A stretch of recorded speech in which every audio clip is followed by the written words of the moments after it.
ভাবি, এক কাপ চা দাও তো। এই যে নাও চা।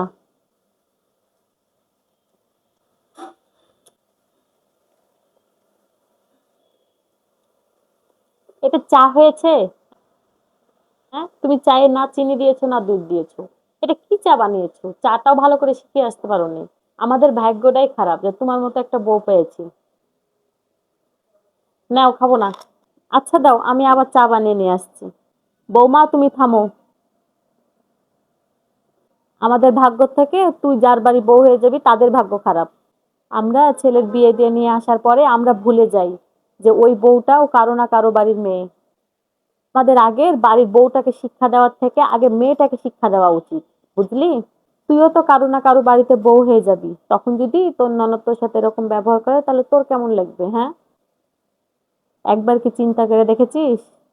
শোন, তুই যতদিন তোর ভাবিকে বোন ভাবতে না পারবি, ততদিন কিন্তু তোর ভাবিও তোকে বোন ভাবতে পারবে না।